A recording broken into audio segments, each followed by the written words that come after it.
You're watching BCTV. We're all about Branford.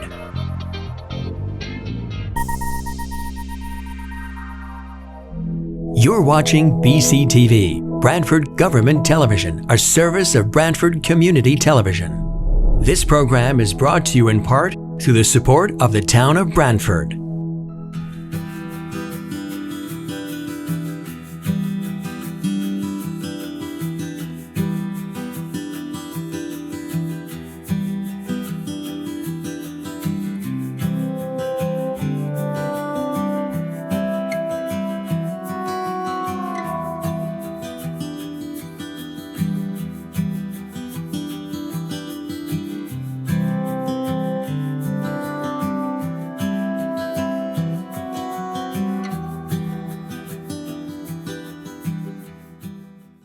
Okay, so it's 5 o'clock. Why don't we call the meeting to order?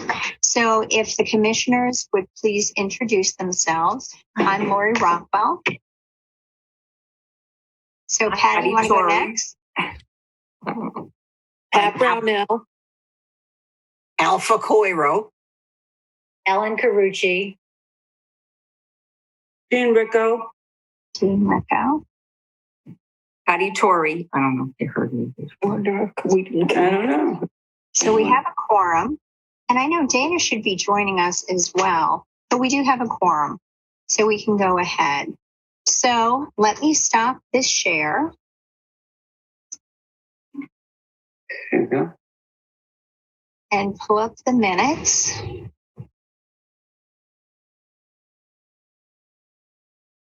Okay, this is going to look ridiculous. Can you see that? No. Okay, here, let me screen share.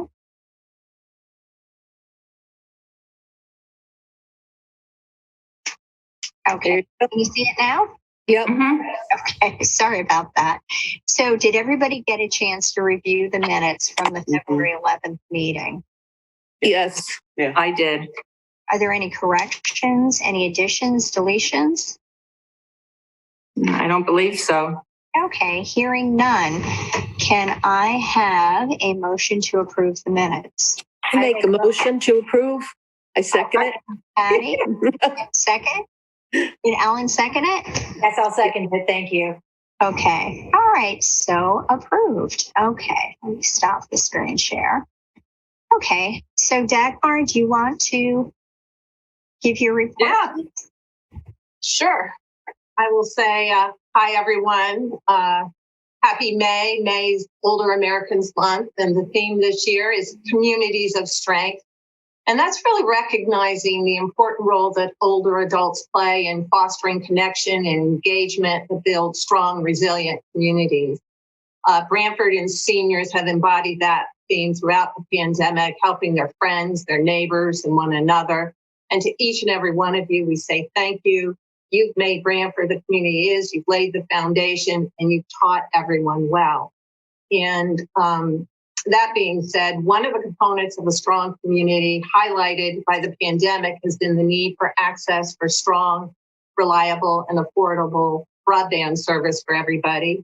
And we have 2 initiatives that we're working on to provide access for all Branford residents, especially those who pre-pandemic thought, hey, I don't need the internet or a computer. And now, as many really have come to realize they need to be digitally connected to see family, friends, telehealth visit, to get information, get groceries. What was considered by some to be a luxury is now considered a necessity in today's world. And at Canoebrook, we've always been a bit tech forward, trying to incorporate technology into all of our programming at the center.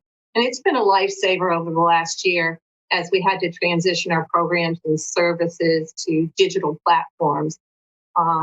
Amazingly, we've remained at 60 to 65% of our pre-pandemic participation in our activities. Thank you, Nancy, and to Ellen when she was here for really getting that digital platform out there and embracing it. I thank them for that.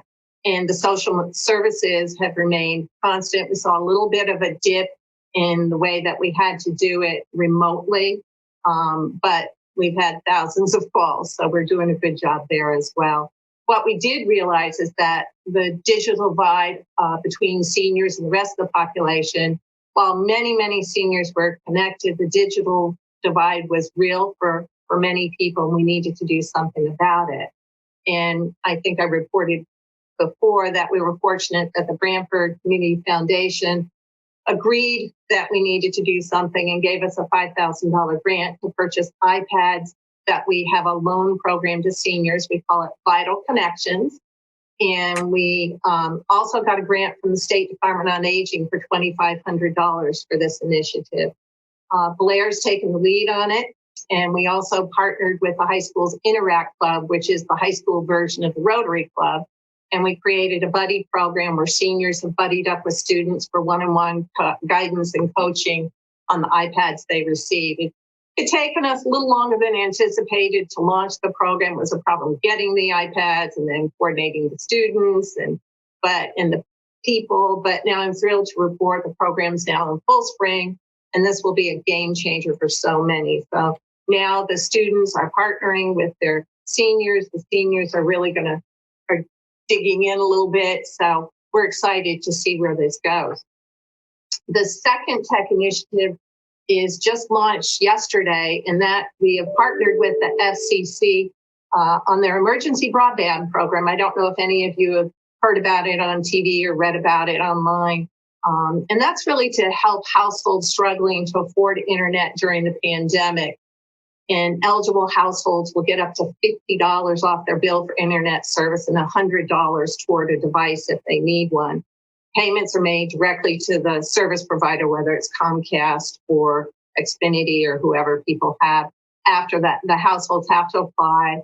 They may have to provide documentation of income or eligibility for certain programs, like if they're eligible for SNAP, if they collected unemployment, Medicaid, a Pell Grant, they would qualify. They just need to prove verification of that. And it's really for people. They're also targeting people who had a significant drop in income. And so someone could have been making a decent salary and decent income, lost their job on unemployment. Their income was reduced. If they can show that unemployment, they could have had income up to $99,000 for one person, $198,000 for two, but you have to have had that severe loss of income. The program just began yesterday, and next week we'll send out the details and info to our participants on how to apply. And we're going to help people do that. It's really very easy, but we're going to help people get there. So that's two things that we're doing that we've realized through the pandemic, some positive that's come out of this in our ability to get people connected. And also, our programming, we're transitioning out of the digital, but it's really important people see for whether it's a doctor's visit, grocery shopping, visiting with their family and friends who live far away. So that's very exciting. And since January, actually throughout the pandemic, our team's really been doing a lot to keep our community safe and strong and connected. In January, we partnered with the East Shore District Health Department in the effort to get Branford residents vaccinated. We established and set up a COVID hotline and have answered thousands of calls. And as a result, I'm proud to say that Branford has some of the highest vaccination rates in the state. 63% of Branford residents are fully vaccinated, and at least 50% have had one vaccine. We have a way to go, but we're getting there. For the last 5 months, my team has taken the lead on this. It's been all hands on deck. We've been answering calls, scheduling appointments, staffing clinics. We've hosted 16 clinics here at the community house, provided staffing at 6 hospice clinics, and partnered with Fairhaven Community Health Center and Shoreline Family Health in scheduling residents at their clinic. To date on site, we've given 1,639 shots. So we're getting there, guys. We're really, and it's a passion of mine to make sure our community's safe and that we can get our seniors back to the center safely. So we're getting there. We continue to have clinics at the community house every Wednesday from 10 to 1. We prefer that you have an appointment. We'll take care of signing you up online in the VAM system. You can walk in if you want to. And then on the 25th, we're going to have our first evening clinic for people who can't get here during the day. It's really easy to book an appointment. Just call our hotline at 203-315-0685. We offer the Moderna and J&J vaccines for residents age 18 plus. We don't have the Pfizer vaccine, so we can't offer that. But I know that the Board of Ed is working with the health department on coming up for a plan to get kids at the school vaccinated. Yeah, they're getting Pfizer. You have to order a whole lot of Pfizer. And so the health department will probably partner with one of the other agencies, and with the State Board of Education is working on that as well. So I don't know if we'll have a role in that. Right now, we're just doing people 18 and over. And if you need an appointment, call us. We can get you in on Wednesday. It's really just that easy. If you know anyone who's not yet vaccinated, please encourage them to give us a call. We really want Branford to stay strong and healthy, and we're really trying to make it as easy as possible. And I really just want to take a moment to recognize and thank our team of amazing, and I got to say amazing _ senior center professionals who really tirelessly have devoted their time and energy to helping everyone get vaccinated. Marlo, who has incredible organizational skills, has kept me sane during this crazy time. At one point, we were using for 2 to 3 months, we had 40 staff hours a day working on the vaccine and getting people signed up, because it really was a difficult system in the beginning. In the last few weeks, it's really eased up, and they've made it easier for us to sign people up. Marlo, Blair, Nancy, and Ellen along with myself, answered thousands of calls, scheduling appointments and answering questions, really providing access to people to appointments. We didn't do all those appointments here, but we sure got our numbers up in the community. And also a thank you to Trista, who works in the First Selectman's office. She's really been part of our team in this effort and initiative, and has really extended our reach into the community, providing valuable info and access to so many residents and keeping things updated online. I'm really so grateful and proud of what we've accomplished together. I mean, we're not done yet, but we're getting there. Anybody have any questions about the vaccine? Nope. No. Okay. Yeah. And Patty, one of our commissioners, has been there faithfully every week. Thank you, Patty. You're welcome. You've been so much a part of the team, intimately what it takes to manage a clinic. Also, the rec department helps us with setting up and has provided some staffing. So we're just really grateful for the team effort. And Patty, you're there every week. You're so reliable. I don't even have to call you and remind you. You're entirely welcome. Thank you so much. In addition, and I was really shocked when I added up these numbers, we've distributed 3,029 farmers to families food boxes. And anybody want to take a guess how much poundage that is of food? No? Forget how much. It surprises me. 90,870 pounds of fruit, vegetables, dairy, and meat. And that's really quite the exercise. And a thank you to Jamie as he goes with me and we pick up the U-Haul truck and helps us lift the boxes out of the truck, because I'm a senior, but I do pretty good. We lift those out. And also Alex and the rec team, they help us step in and help us hand out the boxes. So Friday mornings are a lot of work for all of us, but we don't need a gym. It's a good workout. Just for people in the community, May is the last month of the program. We're at the community house parking lot Fridays, 9:45 to 10:45 until all the boxes are gone. Lately, we've been getting 2 pallets, which is 128 boxes. And usually by the time we drive up into the parking lot, we have a pretty healthy line. So we will be doing it tomorrow. And then, let me look at the calendar here. Then the following week, and then the weekend before Memorial Day will be on Thursday instead of Friday. So mark your calendars if you're out in the community and you want to join us. We don't need a name. We don't need an ID. What it really does, and I like this part of it, the FDA gives contracts to farmers throughout the country. And so it's keeping the farmers working and getting food into the community. So I think that's a really lovely partnership. But at the end of May, it's done. It's the fifth and final phase. We've been doing it now 7 or 8 months.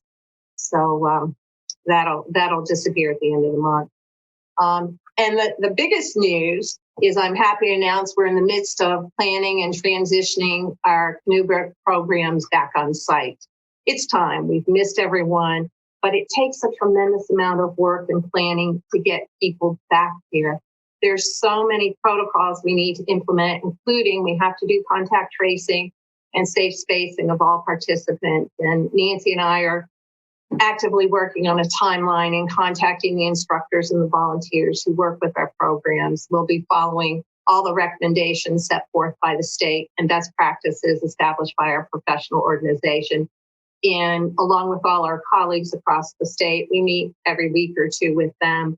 It'll be a slow, safe phase in, and the recommendation from people who have just begun to do it, most are starting in July and August. They say go slow because it's a lot of work and it takes a lot of time and we have to clean between, and there's a lot of pieces to the puzzle. And we also have to, everybody has to sign up to participate in a program. You have to make a reservation to participate in the program so we know who's here. And so we can set up the rooms that'll be safely distant. Participants will be contacted activity by activity as we begin to phase in. We'll start phasing in mid to late June and July. And across the state, we're calling it visiting with a purpose. You know, we won't be able to have any meal service or snacks, and class sizes will be limited. Blair and I are working on schedules for transportation. We're contacting all the drivers and the volunteers and are hopeful to begin that in late June. So we're really working, and we're so excited to have people come back. Nancy, you can chime in because I know you're happy too about that. Big time. Yeah. Yeah, big time is right. Another note on the transportation side, we have ordered the 2 buses, but we just checked this week with the manufacturer is having problems sourcing the computer chips because all vehicles now have computer chips, and they can't get the computer chips, so that's delayed. We still have 2 buses, and they're all getting reserviced now, and they're going through the state inspections again as we speak, so they'll be good to go in mid to late June.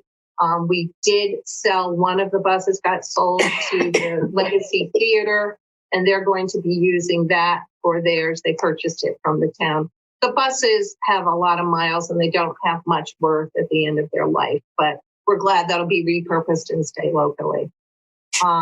Just a couple of other notes on our staffing. We do have Nicole, our caseworker, has been out on FMLA. She had a little baby boy a few months ago named Owen, and she's due back, I think, June 7th. So yeah, we've been a little understaffed in that department. Ellen, who many people have gotten to know, was hired 2 weeks before everything got shut down. And she just 3 weeks ago left our employ and took a job at Gaylord. I wish her all the luck. She's been an important part of our team, but she really didn't get to do what her job entailed. You know, we went right into pandemic mode. So I wish her well at Gaylord. It's working with patients and volunteers. It's more money and more vacation time. I can't compete with that. So I wish her very well. And one other note on staffing, that Rich Peck, one of our longtime drivers, recently retired, and he's going to enjoy his retirement, and we're very happy for him and his wife, and I hope they have a lovely summer out on the island. So thank you, Rich, for all your years of service. I know the people will miss you, but they're very happy for you too. I've asked HR to post the program assistant job, which was Ellen's job, and also the bus driver job, and I'm hopeful we can start the hiring process soon. The program assistant position is really essential to our infrastructure. It provides every team member, it provides support in all areas of our operation, not only the front office, but Nancy with programming, Marla with social services. And when you run a transportation system that does 12 to 15,000 rides a year, you have to have more than one person working on it. So safety is my number one priority, and you really have to have two people. And the front office trades off with transportation, so at least we have one person managing things at all times. And usually it takes two full-time people to do that. So, pardon? Somebody say something? Okay. So anyway, we're hoping we can get that on and going, up and running very soon. We're very excited that we're going to begin welcoming people back. And as soon as we have everything in place, like I spoke to before, we'll reach out to our participants. One more thing is last week, the state legislature passed Senate Bill 817, which is big. It's an acknowledgement of the value of senior centers and the role they play in the communities. And this has been in the works for probably, I think, about 4 years. It finally got passed and the governor's going to sign off on it. And I think particularly during the pandemic, communities turned to their senior centers, recognizing we could mobilize pretty quickly. And most centers did vaccine clinics, transportation to clinics, contacting people, making sure that the seniors and others in the community had food and were well cared for. So we, like many senior centers, play a big role in the delivery of services, particularly during a crisis. And many of us have seen a surge in memberships, primarily due to all the outreach we've done. And we have a beautiful new facility that was only open a few months before the shutdown. So we're really looking forward to having a surge of people come back. And centers across the state are really grateful to be acknowledged by the state in such a big way. And it also is a framework, like the state of Massachusetts, they get a per person stipend to each senior center based upon how many seniors, what the population of the community is. So that, I think, this Senate bill develops a 14-person task force combined of all different people from the aging field to really put in procedures and policies and things to lay the foundation so that can happen in this state as well, which will go to help a lot of places. So we're really grateful for that. That's my report for this week. For this month, we've been all hands on deck doing pandemic clinics, services to people. So there's really not much to report on other things other than the data and the stats that I gave you here. That's what I got. Hey, thank you, questions? Dad. Any questions? Comments? Okay. What's next? So Nancy, you're next. Okay. Hello, everyone. So we've been pretty busy here, and starting next week, we'll be very busy. We do have our shredding coming back. We're doing it in the afternoons from 2 to 4 o'clock. If you're interested in having your shredding done here at the center, you need to contact Claire in advance. And her number is 203-315-0681. We have specific time slots for people. So when you do arrive at your particular time slot, please ring the bell and a staff member will open the bin so that you can put your papers in there. We ask that you just bring your personal papers. If you own a business, we ask that you don't bring those papers here to the center. Please call us as soon as you can because the time slots are filling up very quickly.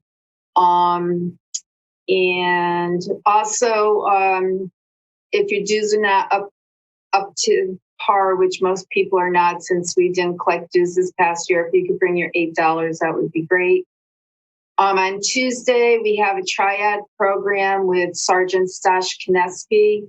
He's our new triad officer, and he's going to be talking about personal safety tips. So please join us on Tuesday.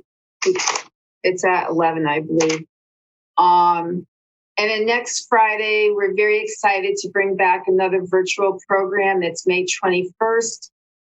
We're celebrating Older Americans Month, as Dagmar said earlier.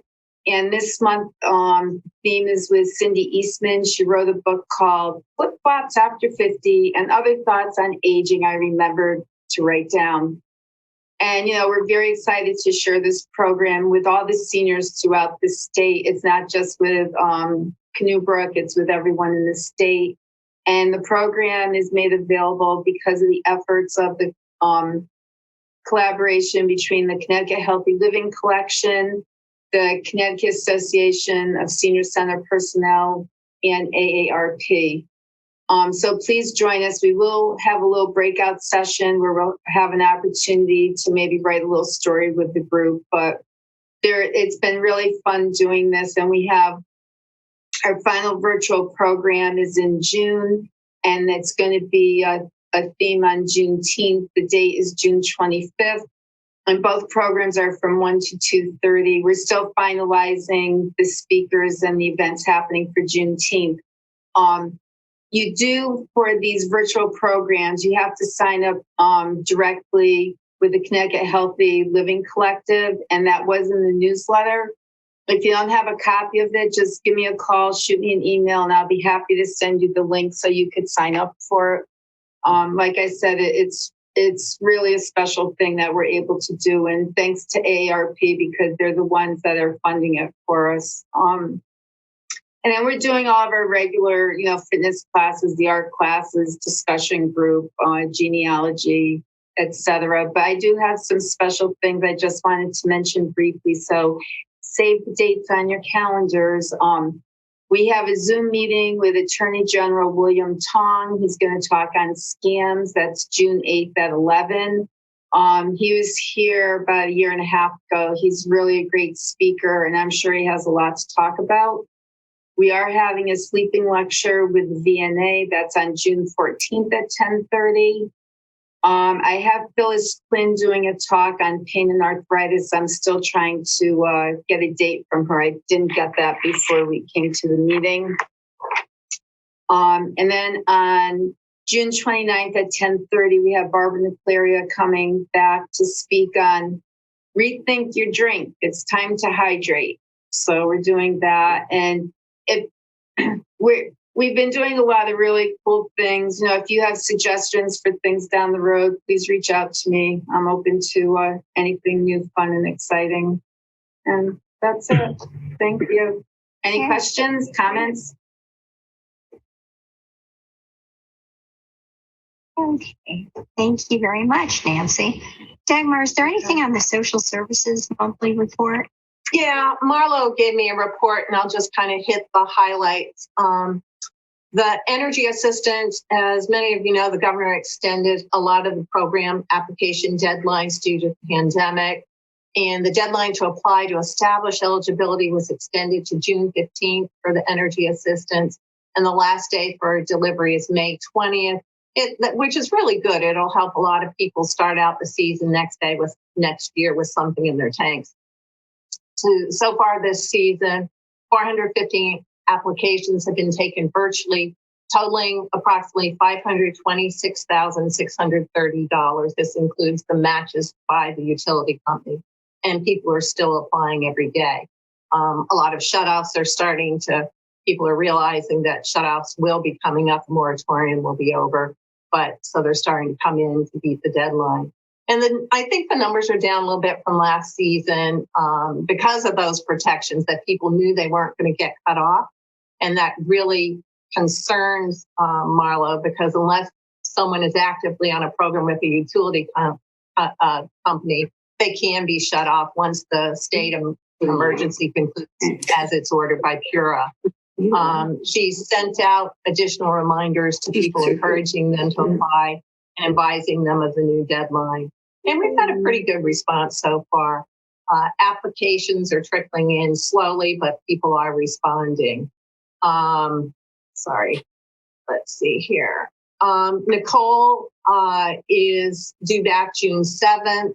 She's basking in the time she has at home with her little baby, but we're looking forward to having her back. She's really been missed. On the rent rebate, Marlo's been working on getting letters out for those appointments, and she hopes to have them all out by the end of the month. The income guidelines are $37,600 for a single person and $45,800 for a married couple.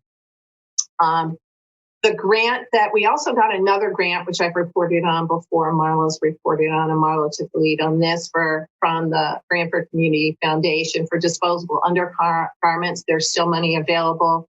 We've had 9 people use the program so far, not as many as we would have liked, but we think people are a little reluctant to call, but it's a very quick and easy and confidential process. You only have to meet an income requirement of $36,171 for one person, or $47,300 for two. If you're enrolled in any state or federal program, you qualify. We're very grateful to the Branford Community Foundation again for their support. Marlo and Nicole were helping people virtually daily with DSS applications, Medicare, unemployment, and we've had many unemployment. They're very prevalent still, claims that we're helping people with, Social Security, SNAP, and food resources. And Marlo wrote a comment here about the vaccine. She's been helping managing an organized clinic. Like I said, she's really been helpful to all of us. And she's proud of the work that we've all done as a team to help get the community vaccinated. We've been able to pivot under unusual and sometimes stressful circumstances and make things happen.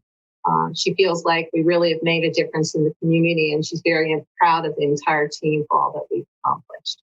So that's her report. I could get my light back on because it's gotten dark here. Light just turned Okay. on. I know. So that's her report.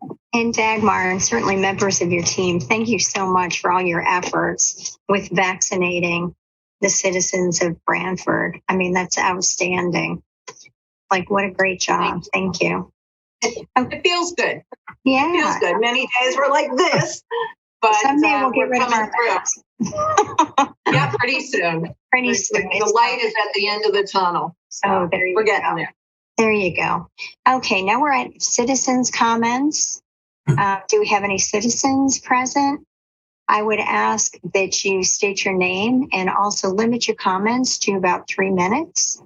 So, Mr. Cook?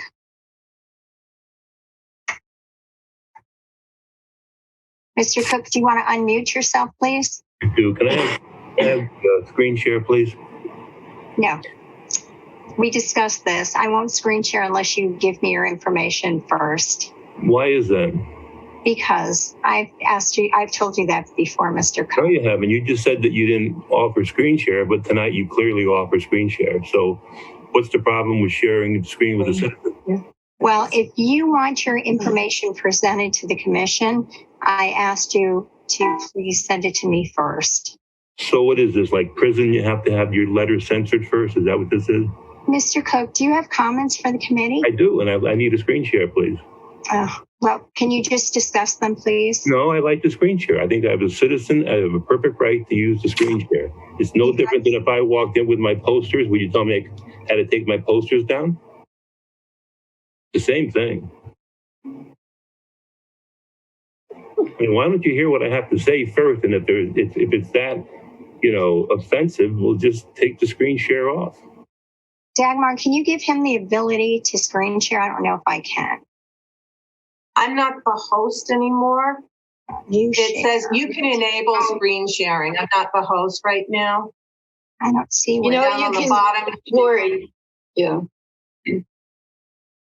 On the bottom of your screen, it says screen share. You should be able to hit that. Nancy, do you know how to do that? Yeah, you know what you do, Lori? I think when you scroll down to when you go down to screen share, is there an up arrow to the right of it? There is. All right, click the up arrow, and I think it says that everyone has the ability to share. Okay, I think I gave you the ability to screen share. You've got 3 minutes, Mr. Cook. Well, let me get on the screen first before you start your clock, all right? Okay. Let's see.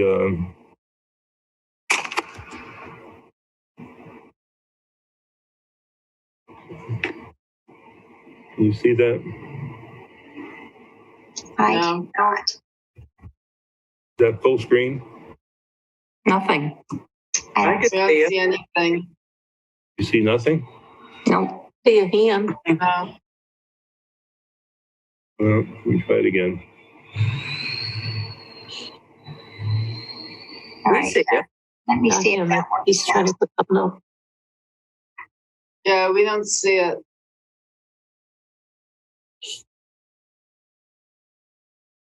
Hang on.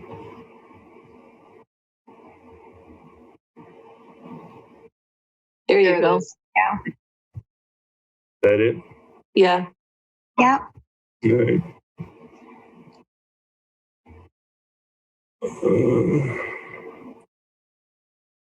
One second here. Do that. Answer Susan's question. That's full screen. It's full. Yeah. I'm starting off just by coincidence with this commission. I'm going to be making the rounds to all the commissions and boards in town. After the last several years of experiencing how Branford government functions, I think it's extremely important that we consider an Office of Government Accountability and Transparency. I'm not going to get into all the whys and all this, and I'm not here to confront anybody necessarily on the issues themselves, but it seems to me and a lot of other citizens that very many of our public officials are not accountable and they're not transparent. So we need somebody or an office to oversee that. Board of Selectmen, for example, Board of Finance, I've been to many of their meetings. They simply do not answer citizens' questions. And they're all good questions. They're nothing that, we don't have a right to know. By the same token, at the RTM, we put 5 citizen petitions and 6 citizens letters on there. They put them on the agenda, all 11 items, but they did nothing. And these were all extremely valid issues, from Parkside to Atlantic Wharf to Costco to, the Medland Farm flooding, and they did nothing. So we're proposing this Office of Government Accountability and Transparency. We have a full-time staff, responsive to citizens' concerns, access to independent counsel and consultants and professionals, and basically to ensure a fair process, which we don't have right now. It's taken off of the concept of the ombudsman, which is, it's been around for a while, but it basically is an independent community information source with investigative capabilities if necessary. Definition is an official charged with investigating citizens' complaints against improper government activity, especially of public officials. Personally, and people are starting to realize this isn't a bad idea. This isn't a bad idea for anybody. I mean, yes, Wayne Cook has been out there for 12 years, basically pointing the finger at everybody that they're not honest, they're corrupt and everything else. And I can defend that, as strongly as, possibly can. But a lot of other people have problems. And where do they go?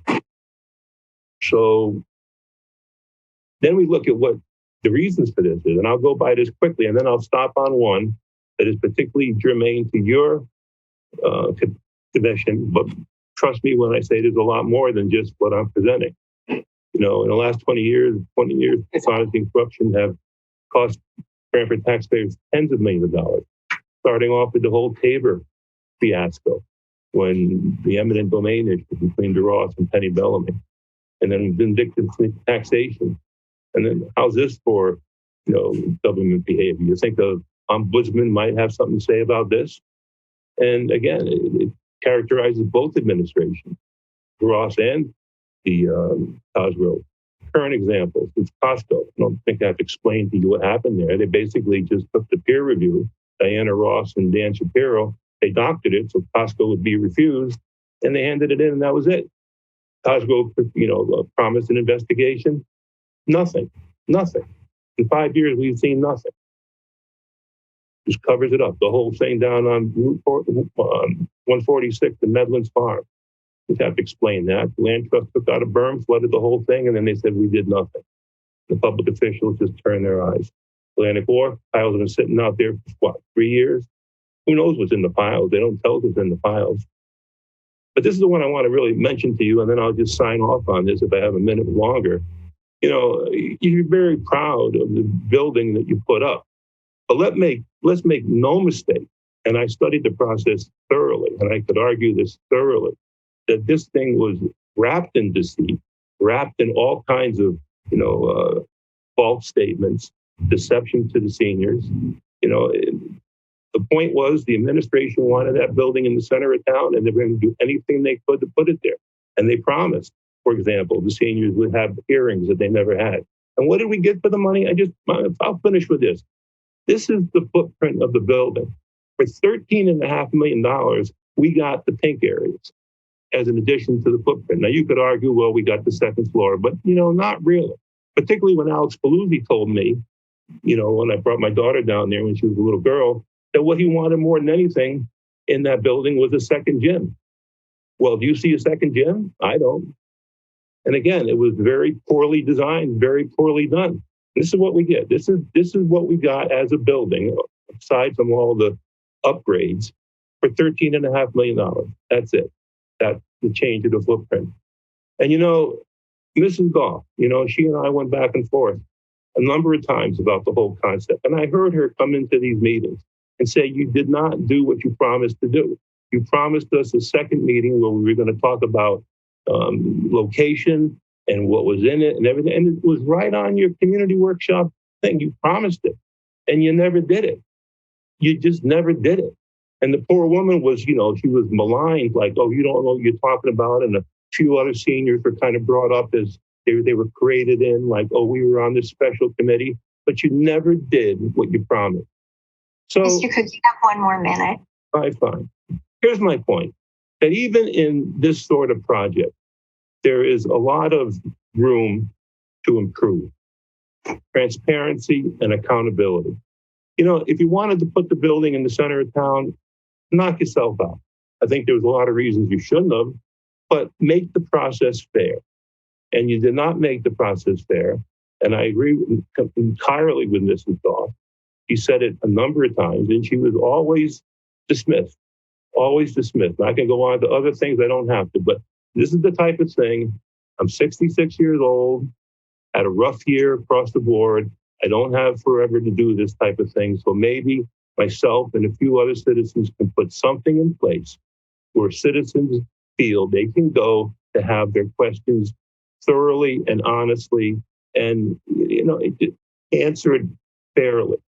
And I haven't seen that in 12 years. And I'll be honest with you, I'll leave you on this note. You don't have to comment. I'm sure some of you don't agree with me at all, but prove me wrong because I'm not wrong.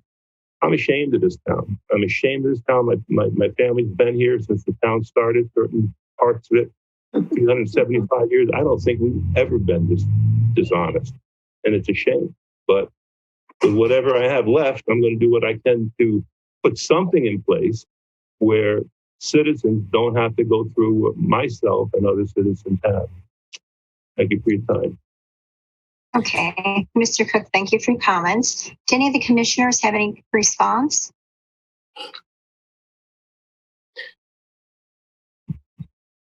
Okay. With that said, our next meeting is September 9th. And do I have a motion to adjourn the meeting? So moved. Second? Second it. Okay, so moved. You all have a great night. It was good to see you all.